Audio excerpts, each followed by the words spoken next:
He's still standing. He's ready.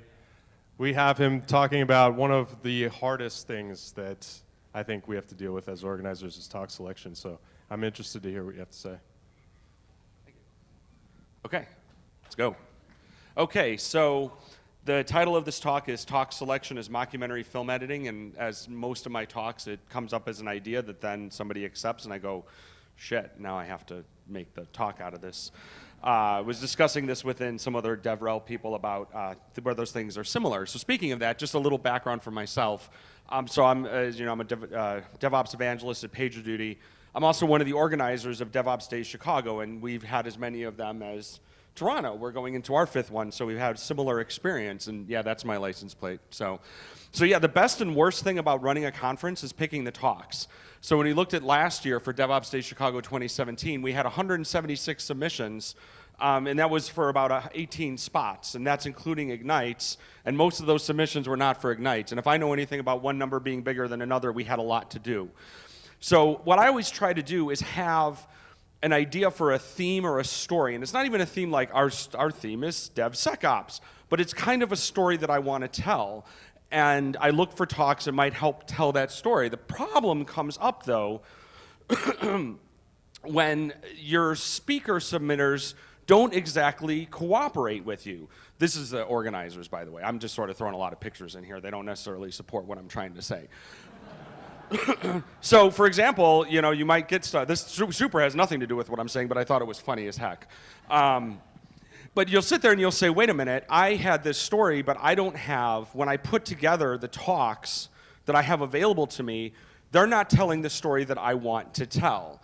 And there's 2 ways I can go about this, right? One is I could force the issue and I could say, damn it, I am going to pick talks that tell the story I want to tell, but that may mean that I'm not picking the best talks, the most interesting talks, the most diverse voices that I could possibly get, because I am so stuck on that. So what I need to do instead is that I need to find the story that exists among those 176 talks.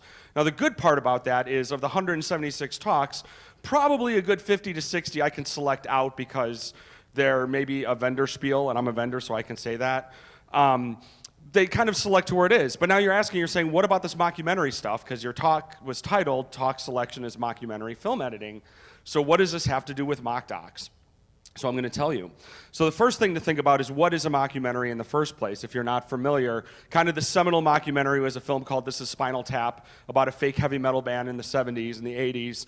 Waiting for Guffman's another one that's well known. So a gentleman named Christopher Guest has made a lot of these. And these films are heavily improvised, and they're supposedly shot in a documentary style. Now, I made a movie about swing dancing that was called Dancing with Gaia, and it was a mock doc about swing dancing. And we made this movie as difficult as we possibly could. We said the first time we're ever going to make a movie, let's make it highly improvised, and let's cast non-improvisers in it. Which is what happened. I mostly have this picture in here because I realized from the slate that this is the first scene that we shot, and it was 16 years ago to the day tomorrow that I made this movie. So I feel old as shit. But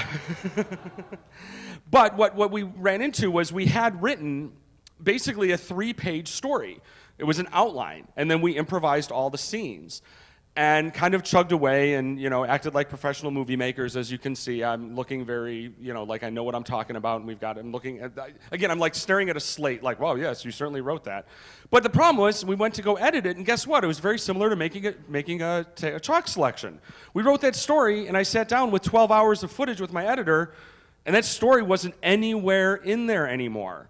That's not what we had ended up with. So we could have tried to force it, but instead we did a little bit of improvising of our own. I took a step away, stepped away from editing for a couple of weeks, watched the footage over and over again, just like a documentary filmmaker would. Because if you're making a real doc, you're finding a story as it goes. So this is also just for fun. So one of our leads had to grow a mustache, and we shot this over the course of 2 months. So out of solidarity, I grew a mustache. I can rock a beard. I cannot rock a mustache.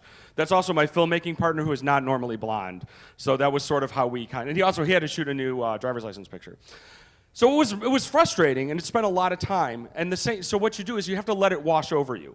That's what I learned from making that film, was if you try to find it, and the same thing has been true when we've tried to find the story of the talks, is when I went and I dug, and I'm like, why are these the same? Why are these the same? Why are they the same?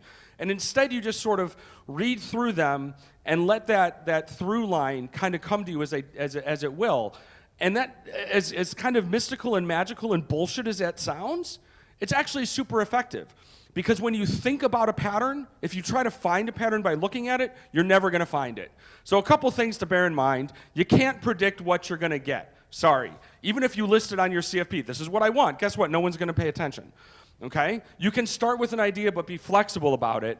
And remember that improvisation can be fun, so let your speakers help. So if you email Matty Stratton at sendyourslides.com with the subject of DevOps, you'll get a copy of these slides, and you'll get on my mailing list. And thanks, Nicole, for teaching me about this cool tool, which is awesome. But thank you very much, and I appreciate it, and enjoy the rest of DevOps Days.